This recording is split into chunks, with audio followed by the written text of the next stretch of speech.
Welcome to today's Cybersecurity Insiders webinar, Responding to Ransomware, Steps to Reduce Your Risk. Thank you for joining us today, and thank you for taking time out of your busy schedules. Today's webinar is brought to you by Helpsystems, providing enterprise solutions to help IT secure, automate, and optimize their data and systems. In this webinar, we will explore, the motivations and perpetrators of attacks, who's most at risk, and the most effective solutions to reduce the threat of ransomware.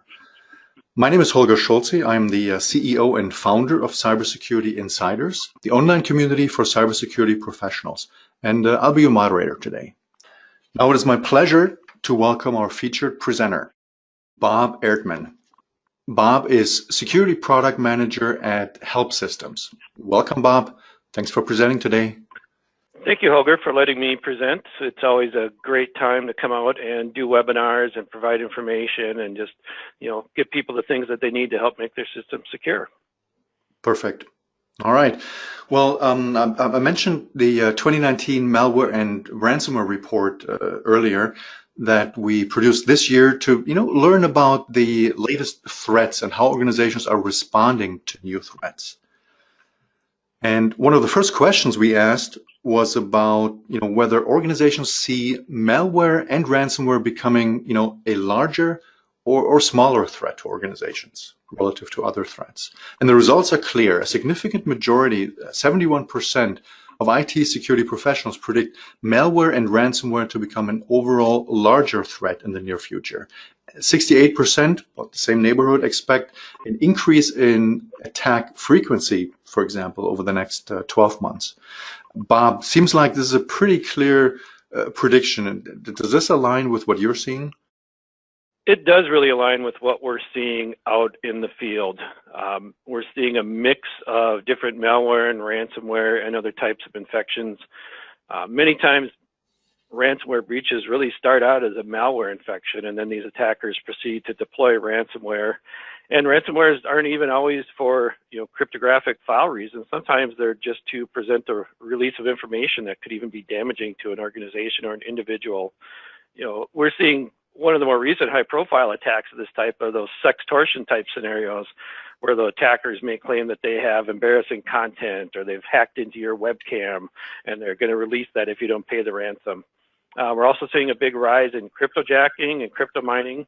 So malicious code can be placed on your corporate web server. So every time somebody visits your website, their browser gets infected and they're mining cryptocurrency in small amounts. And attackers may even just simply put it on your server and use your resources to mine coinage for themselves, especially if they get access to your cloud infrastructure. And we're seeing a big spread in the different types of malware as well. About a third of new malware is not Windows-based anymore. A big rise in Linux, Unix strains, as well as things that are infecting your Internet of Things or IoT devices. Exactly. Thank you, Bob. Now, next, after looking at the threat backdrop, next we asked cybersecurity professionals how likely they think that they are to become a target of malware or ransomware attacks in the next 12 months. And the picture here is pretty clear as well. A majority of 76% estimates, the probability of being attacked. They're saying they're at least moderately likely. 50% saying they're even very likely to extremely likely to experience an attack. Why don't we drill down a bit? Let's see who folks think is behind these attacks and for what reasons before we look at ways to mitigate attacks. Our survey participants believe that organized cyber criminals, right, opportunistic hackers, and state-sponsored hackers are the biggest groups behind, malware and ransomware attacks affecting their organizations.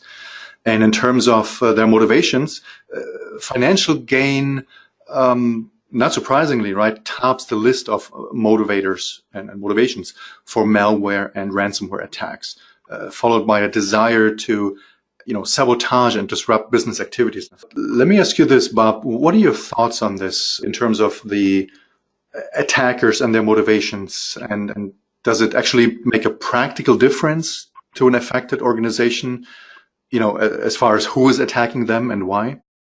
When you're in the middle of a breach, it probably doesn't make much of a difference to you who caused it from the outside. Practically speaking, as you are getting recovered and getting things going, it does make some difference. Probably, if you're being state-sponsored attacks, they're much deeper. They're generally harder to do versus opportunistic hackers that may be more open to negotiations or a little bit sloppier in their code. We have seen examples where ransomware attacks have somewhat failed because they weren't really good at the QA side of their code and things kind of fell apart. A lot of times these days we're seeing really financial gain and stealing information as the main motivators behind these attacks. And a lot of times if it's more of that disruption type activity being targeted towards certain industries or governments, those groups generally have a real or perceived problem with those endpoints that they're going after. It's really a lot of the state-sponsored attacks and disgruntled ex-employees type of scenarios. Many of those opportunistic hackers are just buying their tools from organized groups off the dark web or other malicious sites, and they're then using those and then sharing back a portion of the profits. It's really turning into a lot of ransomware as a service type of model where they can very easily get a hold of these tools, use them to go out and try and attack people. The ransomware authors just sit back and collect a little bit from what happens on the outside. So more and more, we're seeing these attacks in the organizations, organized cyber criminals, state-sponsored hackers, and generally, again, they're going after that financial gain, either directly for ransom or they're trying to steal information that they can then resell on the dark web. And it's not just credit cards, it's health information, it's logins to different sites, it's gift cards, it's access to gaming systems or to Netflix accounts or anywhere that they can monetize a piece of info. They're going to find a way to make money on it. And there's some really interesting history around this whole ransomware bit. And what's widely considered the first known instance of ransomware was something they called the AIDS Trojan, and it happened, really long time ago. It was much less intelligent than today's WannaCry and NotPetya and things like that. But it was created by actually by a biologist and distributed on floppy disks. And what it claimed to be was a questionnaire to help determine people's risk for being infected with the AIDS virus. And they distributed like 20,000 copies all over the world, something like 90 different countries.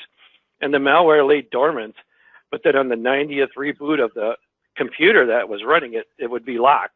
And a message came up that say it would only unlock your computer after you paid a quote unquote licensing fee, and you could mail a check to this post office box. Of course, the guy got in a lot of trouble. He claimed that originally he's going to plan to donate all of that ransom to AIDS research to kind of justify it. But it's just an interesting piece of history to go back that far, all the way to 1989, where we started to see these types of things happen.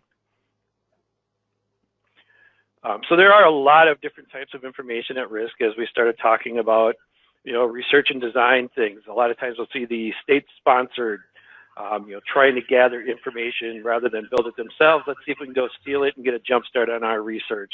Different product information, especially when we're looking at the government, defense suppliers, especially are at risk. They're trying to put more controls on, especially a lot of those smaller suppliers. Where a lot of these smaller companies are actually contracting up to larger companies, contracting up to the federal government here in the United States. Payroll and HR information, there was a recent breach related to that. Maybe you weren't infected, but if your payroll supplier is affected, now you can't pay your employees. And then just generally stealing lots of other data from out there on the system. And Holger, do you have any comments about this chart? And maybe, we see customer information now kind of bubble up to the top of the list from our respondents. Yeah, it did. That's true. And I was also wondering why that is. And my interpretation of that is that a good portion of this probably, in terms of customer information, includes, sensitive customer data, right? Like social security numbers, credit card numbers, and other data that still has some value on that black market. That's my interpretation of customer information bubbling up. What are you thinking? Yeah, I think that's kind of right on the mark, and a lot of it's data aggregation now as we're getting better and better at data mining, just like Facebook is doing to all of us as consumers. These malicious actors are doing the same thing, and if I can get a little piece of data from this site and a little piece of data from this other site and tie them together. Now I have enough data on you to cause some damage. So I'd like to take a second to talk about kind of the life cycle of how these infections work, because I think it's really interesting. And a lot of times when I talk with people, they don't really have a good understanding of how this all kind of comes together. And this is just one possible life cycle. There are others, but it's a pretty good general concept and flow of how these things work. And it all really starts out with a malware author, and they're going to go out and write some kind of attack code. So they're going to write that malicious piece of software and then figure out how they're going to use it. And generally what they'll do is they'll pass that off to a paper installer specialist. And this guy is going to get paid for every machine that they can manage to get that malware onto.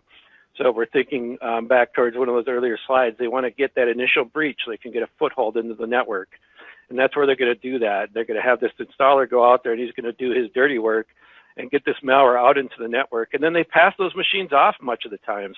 Once they get that script out there, it's going to interrogate what it has. It's going to reach back, get that initial malware infection on, and then they're going to pass all of this big group of machines off to somebody they call a broker. And that cyber broker is going to take a look at those machines, is going to divide them up into groups, slice and dice them a little bit, and then they're going to usually update that malware on each of the machines with more targeted things. So what is the malware that my specific client base likes to see and use? And they're going to get that out, and they'll keep updating. So this malware doesn't just sit there benignly. It's going to keep moving along and moving along. And then they're going to sell those machines to threat actors. And those threat actors are going to then infiltrate the systems. They're going to update it again to their favorite code. Sometimes they'll go out and search for other malware that doesn't belong to them. They'll kill it off. They've gotten great at taking care of their competition and then reinfect with the things that they want to use. And then they're going to start moving around the network, gathering information, exfiltrating data, and then setting up other things like ransomware, which might lie dormant for weeks or even months, waiting for a command to detonate as they go.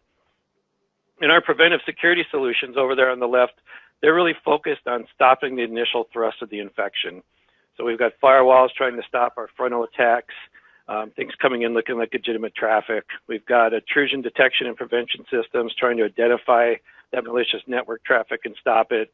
Antivirus and endpoint solutions trying to determine if a file that gets through is actually malicious, prevent it from getting onto a machine, or if it's already there, prevent it from executing if somebody tries to use it. And if that malware gets past all those primary protections and gets on the endpoint, that's where it gets a little tougher. That malware is going to be active. It's going to work to protect itself many times against any kind of detection or removal by different kinds of AV software. Some of it knows how to stop different, commonly used antivirus software programs. And once it's in there and inside that network and running, industry stats tell us that on an average, those people are dwelling inside of those enterprise networks for upwards of 9 months. And in more than half of the cases, it's not actually the company that even figures out it's infected, but it's a customer or a partner or somebody from law enforcement that'll come along and say, hey, your network's infected, you need to go clean that up. But you still do have a chance to detect it when it's in this space. You really are now looking at things that are watching for behavior and watching for traffic. So something that's not on an endpoint, but it's external and watching the network, and able to see that command and control, those CNC proxies. And as I'm slowly trying to drip data and drip different things in and out of the network, I can still be seen, and we can still catch it at that content and shunt it off and then kick those people out of those different network areas.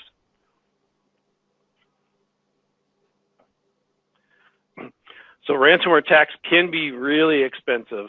And it can really force people back into kind of the stone age of office work with pencil and paper. And there's been many of them recently. Cities in Alaska, they had to go back to pen and paper. Apex Capital was fairly recent. And a lot of people probably saw in the news last year's city of Atlanta when they were attacked. And it can really have a lot of heroics in IT to get around these.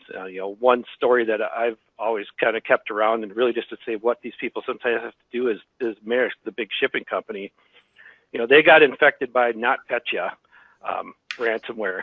And this was back in 2017. It was a little while ago, but they had something like 4,000 servers and 40,000 PCs and applications that they had to restore, over a couple of week period. And that attack actually leveraged a couple of different vulnerabilities, one of which was Windows, Eternal Blue, it was one of the things that leaked from that big NSA dump, and that had already been patched, but they hadn't applied the patches yet. And then Mimikatz, and if you haven't heard of Mimikatz, it was designed actually as a proof of concept by a security researcher to show that there was a way for an attacker to scrape passwords out of running Windows system memory.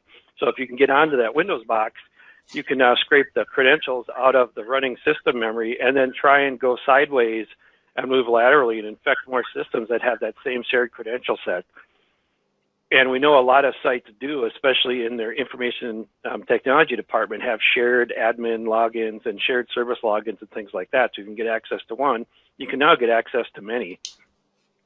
And this was a really crazy thing that they had to do. So when these infections started happening and they realized it, they basically took their whole company offline, and they had to send a whole ton of IT staff and managers to a big war room that they built over in the UK. And of course, they couldn't use any of their own gear because everything had been infected by ransomware. So they had to go out and buy out all of these different electronics depots and hand people laptops and hand people phones and things as they came in.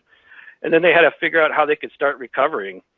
And they found recent backups for much of their system, things that were, maybe 3 days old, maybe 7 days old, but at least they had a backup that they thought they could recover. But the big thing that stuck them was actually their Windows domain controllers.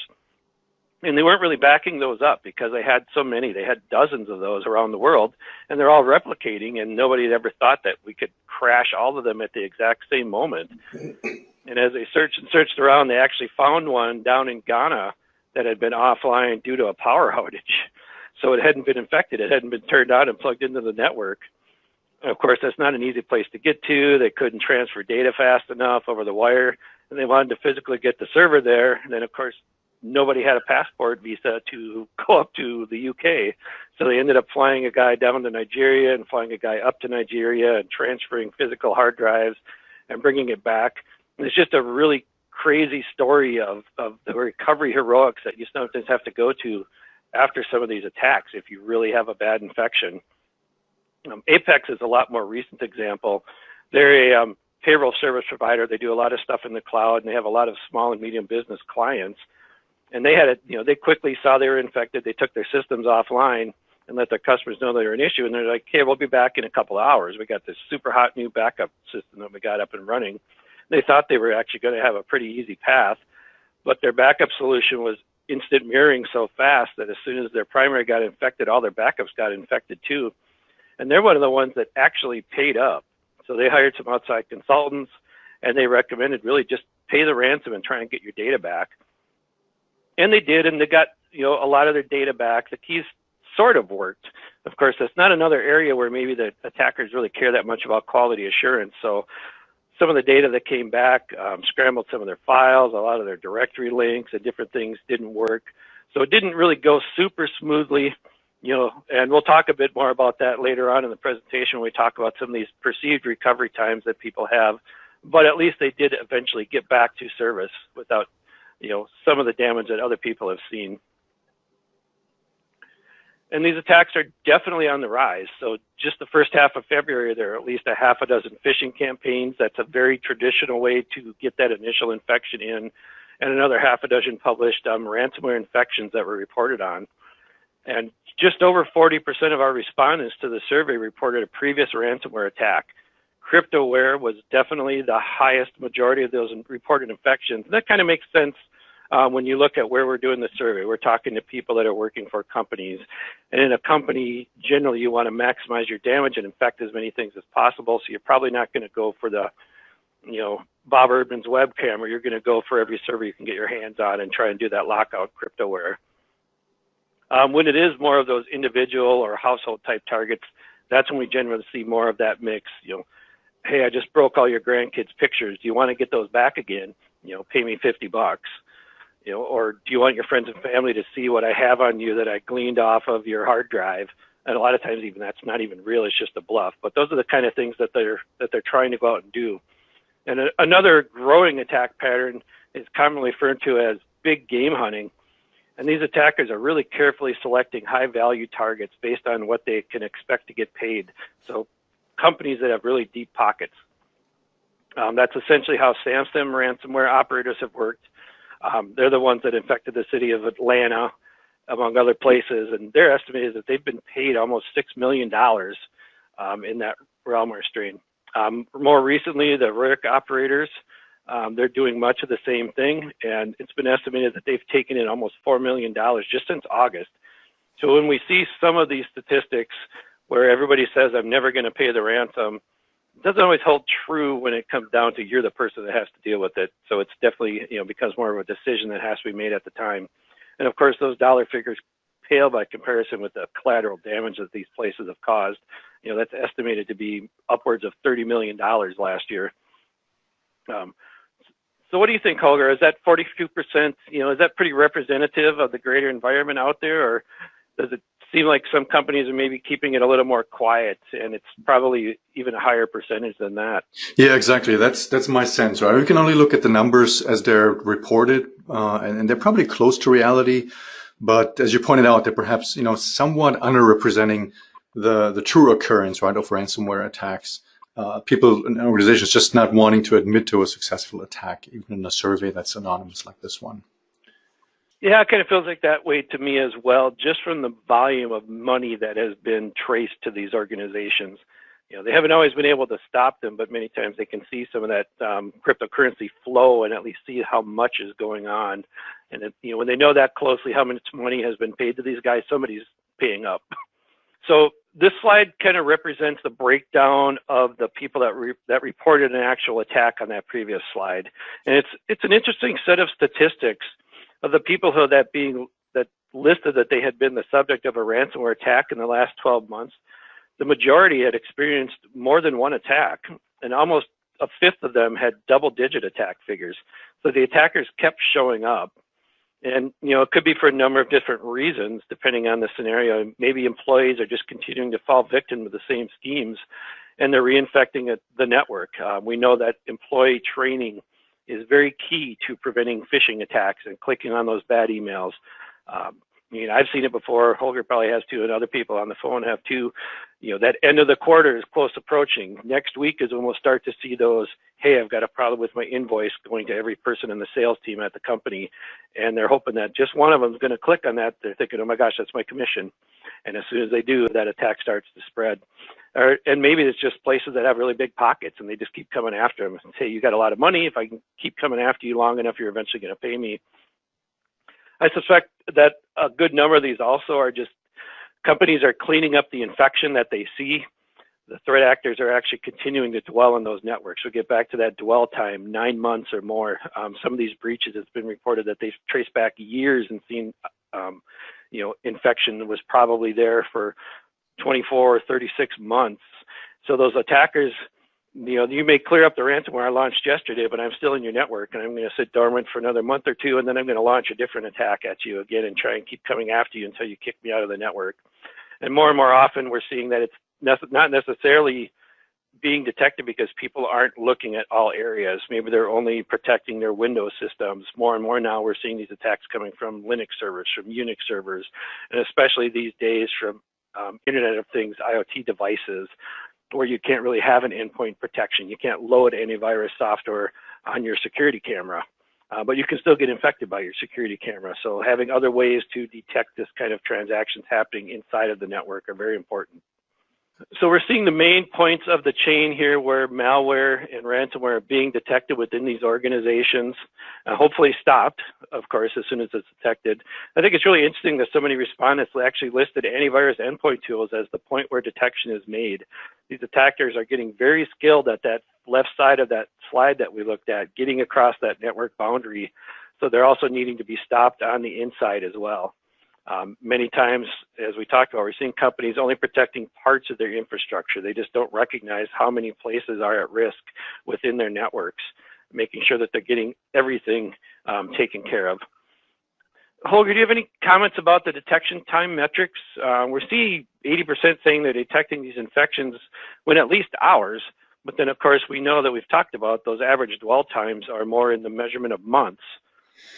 Yeah, exactly. Yeah, that's an interesting contradiction, right? And I wonder if our survey participants are perhaps a bit too optimistic when they claim to detect about, 80% of attacks within hours of occurring. That's pretty fast, and that's that seems to run counter to what we're seeing out there in terms of dwell times you mentioned earlier, right? That are rather measured in months, if not longer, for some malware, especially new innovative malware and ransomware. Bob, how do you think we can reconcile this discrepancy here? I think it really is that we're only seeing part of that larger picture. It's going to vary somewhat with the technologies in question, but if, say, an email gateway flags something as malicious or an IDS stops a connection attempt, that happens almost in real time. Once somebody detonates a malware infection, it could seem like the endpoint systems, as soon as they pick that up, again, it feels like real time.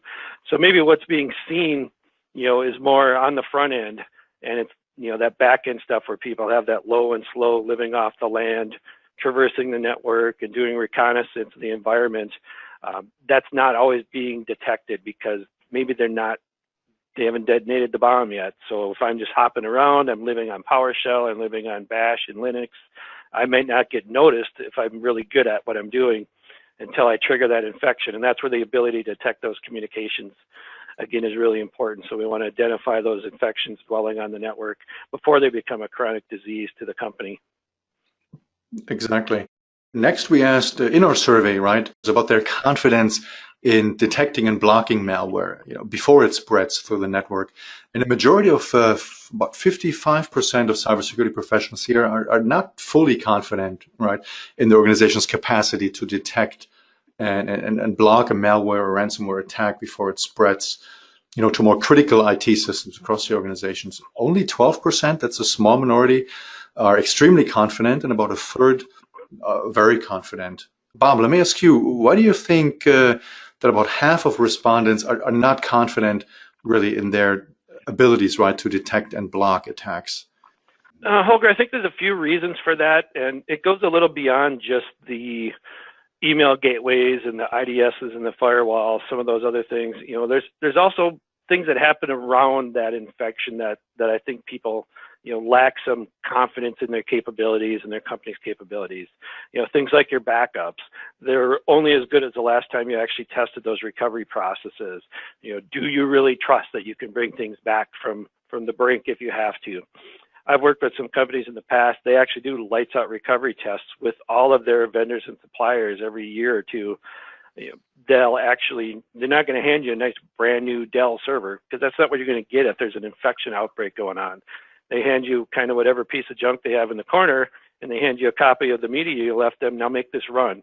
And everybody else is also having to do that. We have to show that we can come back if we lose this, huge piece of capability. If you're replicating systems like in that recent attack, it's easy sometimes to infect both sides of your backup strategy. And oftentimes those malware authors, they'll let that stuff lie dormant. And what they're trying to do is not only infect your live systems, but they're trying to make sure that it gets copied into all of your backup areas.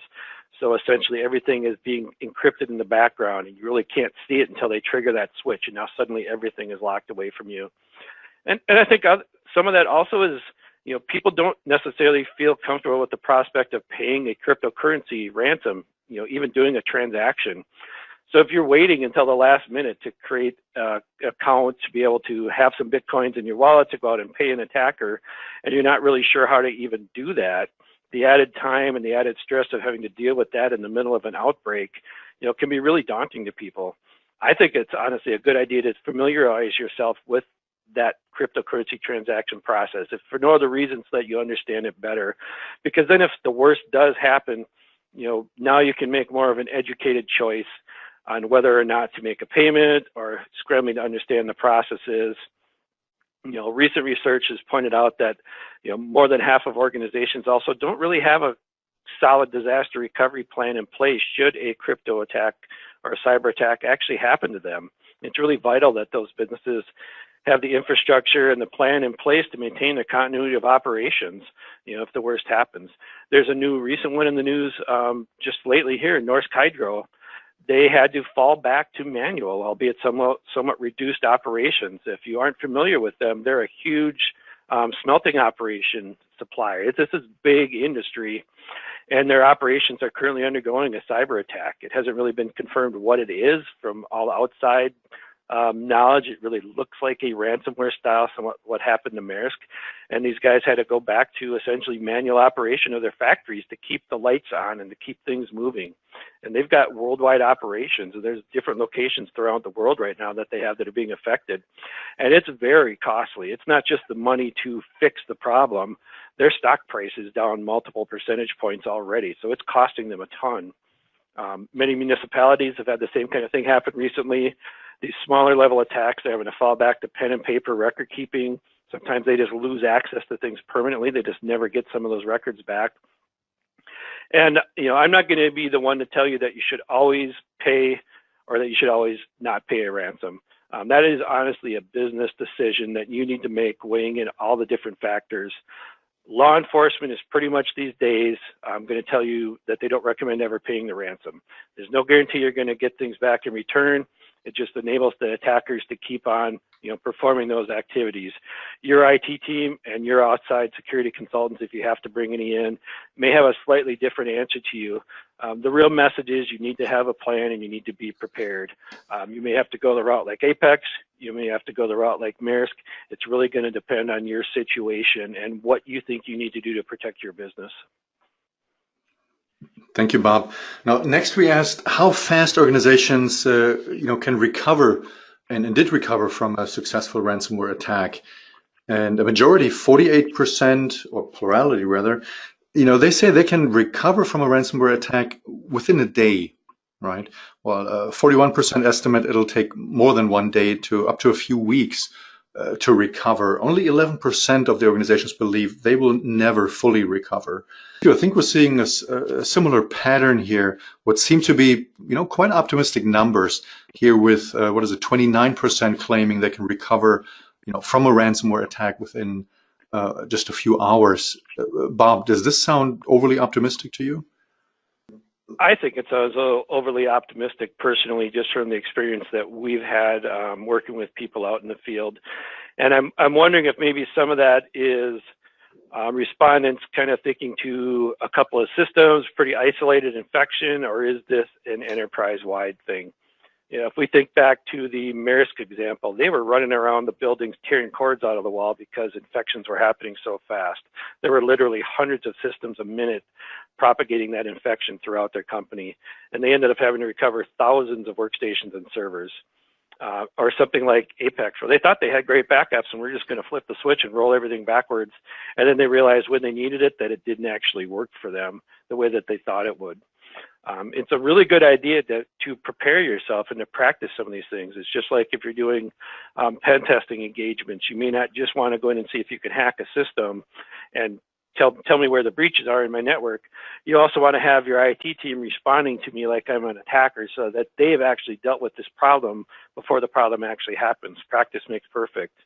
And there are a number of non-destructive tools available to companies to simulate ransomware attacks that are benign on their environments so that they can really practice that DR recovery and make sure that they have a plan in place that they've executed at least once to know what's going to happen.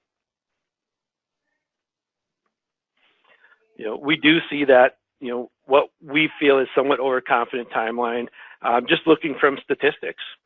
On average, in the industry, we're getting something more like 23 days for full recovery from a ransomware attack. Some people it's going to be longer, some people it's going to be shorter, but that great number that think it's going to be within hours, feels like that might be a little bit lighter than it really is going to be. And, ransomware really tends to expose itself, but the average detection and dwell time, as we talked about for a lot of these malware things, is almost 200 days that people are in there and poking around these networks before they're getting kicked out. Sometimes it's even a lot longer. And we see some of that overconfidence in our remediation plans, with lack of confidence in our prevention methods really being a good recipe for becoming susceptible to some of these ransomware attacks. And the best defense is really prevention. We want to make sure we have action plans in place. Like we talked about, law enforcement, it's highly recommended to never pay the ransoms.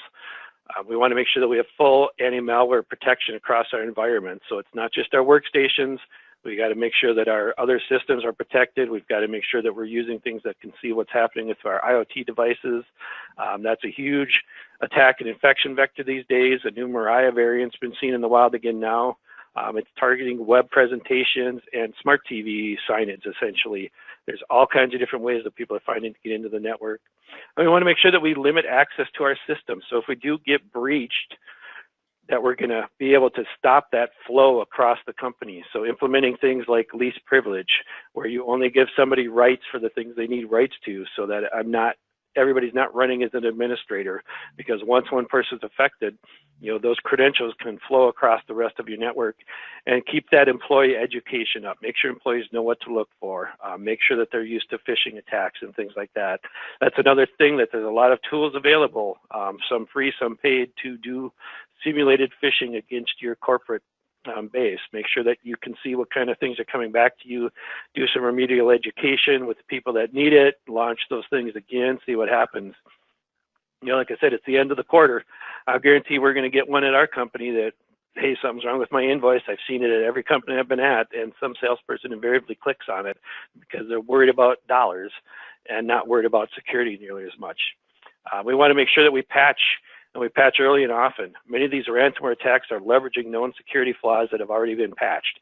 It's just a matter of people not getting the patches applied in a quick enough manner to combat. We want to disable things like RDP that aren't needed.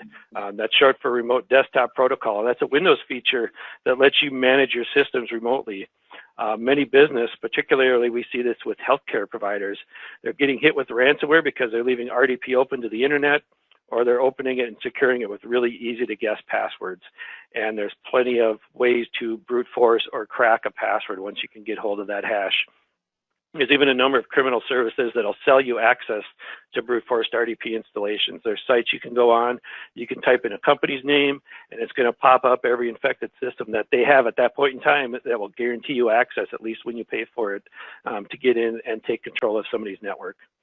You want to train your employees, make sure that they're used to what things look like, make sure that they've seen it before, because if they don't practice, then they're going to have issues when the real thing comes around. And we want to make sure that we isolate our mission critical systems and data. And sometimes that can be pretty hard to do, but you really need to understand where your crown jewels are located and work your way to securing those and eliminating unneeded access and making sure that you've got places that will stop somebody. Backing up key files, key databases is definitely key. We want to make sure that we keep in mind, ransomware can encrypt any network. It can encrypt cloud-based files or folders, anything that's been mapped that I can reach from system A to system B. So we want to make sure that we're also backing up to secondaries that maybe aren't assigned a drive letter, that they're disconnected after backing up. That old 3-2-1 backup rule is a good strategy for things like this. So whenever possible, keeping 3 backups of your data, 2 different types of storage, and at least one of them is offsite.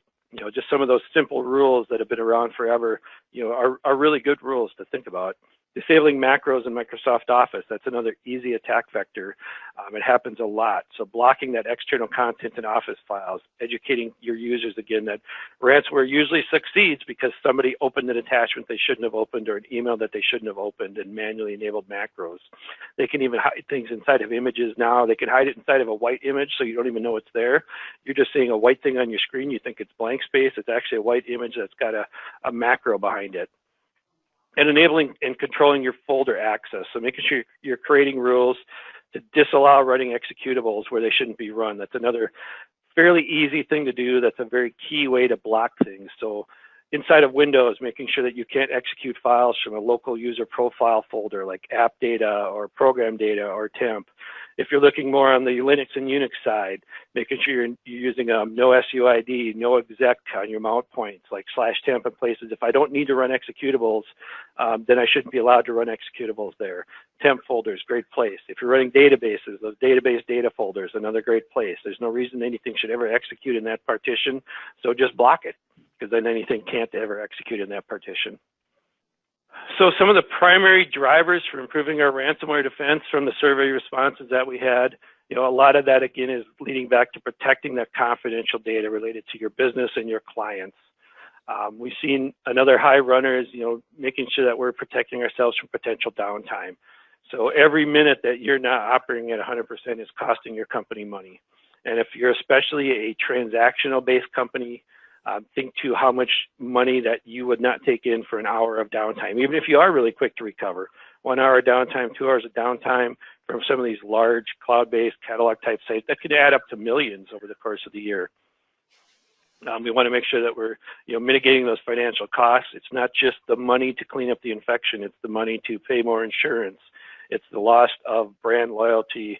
It's the stock price going down. There's a lot of things that start to add up to those higher costs. And we want to make sure that, the solutions that people are looking at, making sure that they're very preventive. It's really nice to see user awareness and training right at the top of the list. We want to make sure that our users are being exposed to this so that they know they are their first line of defense, and they're generally also our weakest point. So we want to make sure that they're our first line of defense and they're not doing things that we don't want them to do. Malware protection is right up on the top of the list there. And then, rounded up by our email and web gateways, making sure that we're trying to scrub things before they get into the network, and then protecting ourselves by keeping our systems up to date on the backside. So we did ask if people thought that their endpoint solutions could protect their servers against malware attacks. And we got, 88% of our respondents said they think so, yes. So for the 12% that didn't, right away, we know you guys got work to do. If you said you don't think you can be protected, then you already know that you've got something you need to deal with. The other 88%, that might be a little optimistic. Sometimes people believe they're totally protected, but really that protection job never ends. We always want to make sure that we're following solid defense in depth, working our way out to different layers of our network, making sure that maybe you've got 100% of your Windows solutions covered and you've got 0% of your IoT a lot of times we'll see covered. So we have to make sure we're looking at all layers of our network and all the different things that we need to do. And we do see there's definitely some obstacles out there to people, implementing those solutions and making the things happen that they pretty much know they need to do. Sometimes people don't want to scan because they already know there's issues, and if somebody scans it, then they have to report on it, and then someone's going to come down to them and tell them, why isn't all of this done already? Lack of budget is the biggest reason that we saw inside of our survey respondents for why things weren't being done, that lack of funding for increased security protection. And overall, we actually did see an increase in IT budgets in 2018. They are rising, but it's still a finite amount of dollars available to do things. We want to ensure that we're training our users to help prevent them from causing infections. And again, and it's a big cost driver, is training our technical workers. So this technology environment is rapidly changing. There's a new high runner every month of something that's popped out, and keeping your staff up to speed is a big challenge. We all know that there's a projected, multi-million gap between the available technical workers and the jobs that are out there to employ those workers, trying to get people up to speed. These attacks are continuing to get more and more sophisticated. Attackers are really doing their homework. They're targeting activities that are going to have the highest chance of success. It's not just script kiddies anymore spraying the internet with malware. These guys are really coming after people, and they're coming after them very specifically based upon what they've been able to do in their reconnaissance research and where they think they'll have the best payment opportunities. So we definitely want to make sure that we're not just checking a box to say, yeah, I got some solution. We want to make sure that we're doing the best job of protecting those digital assets. So we want to make sure we're looking at endpoint protection for all of our systems, recognizing those latest threats, protecting us from unknown malware by analyzing behaviors, looking at those characteristics of things. So detection technologies really need to understand that communications flow to identify these malicious actors. That dwell time on our network is probably the biggest thing these days. If I can get in your network and stay there for 200 days looking around, I'm going to find some way to break you.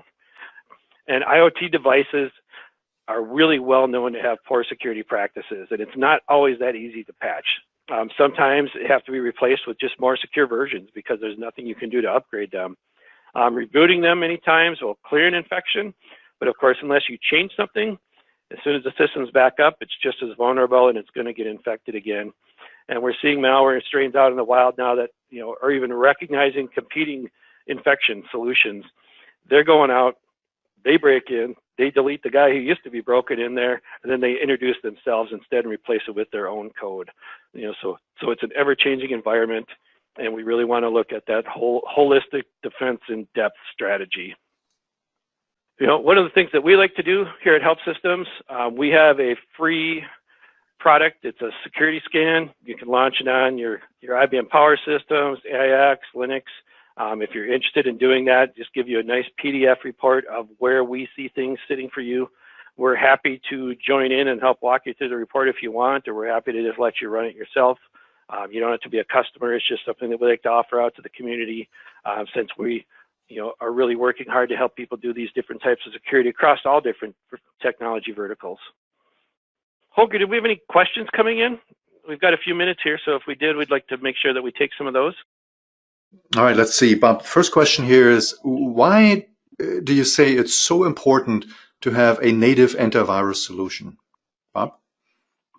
Why I keep coming back to that, part of it is my background. I traditionally was a Linux, Unix type solution guy. Everybody's got Windows on the desktop, but so much of our infrastructure these days, especially in the cloud, is not running on Windows platforms anymore. And in talking with people and dealing with customers and trade show attendees and things like that, a lot of times people just still view malware as a Windows problem. It's a Microsoft issue. Windows sucks, it's going to get infected. And it's not a Microsoft issue. It's a holistic network issue. Android devices, Apple phones, Mac OS, Linux and Unix. Like we mentioned earlier, I think, greater than a third of the new malware being discovered is not Windows based. It's Linux IoT, it's Android phone, it's direct Linux crypto mining or direct Linux ransomware. So you can't just protect one piece of your network because they'll come in on the other piece instead. Some of these malware authors even now are looking for all different types. So they'll have one single infection strain. Once it gets on, it looks around to see what's there. I'm going to drop the Windows malware piece on the Windows box. I'm going to drop the Linux malware on the Linux box. I'm going to drop the Mac malware on the Mac box. And they're going to spread that infection out across your environment. So if you don't protect everything, that leaves you vulnerable in those different areas. The next question, have you seen or heard of an organization actually pay the ransom and, in fact, get their data back? I have seen that happen. We know it does happen. That is not the recommended thing as far as a lot of law enforcement goes. But as we talked about earlier, it's a business decision that you need to make with your IT professionals. We're not going to recommend that you just write a check to a ransomware provider. You need to be protected instead so that you don't have to write that check to a ransomware provider, because the more times we pay them, the more money they have to keep promulgating these infections. It's pretty widely believed even some of these attacks are even from state sponsors just trying to get revenue in. So if I can go out and get people to pay me a ransom, it's just like I built something or I drilled some oil in my backwoods. It's just money coming in that I can use to run my illicit government activities. Very good. Thank you, Bob. I think we have time for one more question. And the question is, are there any industries, any verticals that are more susceptible to ransomware attacks than others? Bob? Lately, from what I have seen, the largest percentage, at least, that are being affected are healthcare and education. And healthcare, a lot of times, it's one, because that PHI is really valuable, that personal health information. You can get a lot of data off of those records.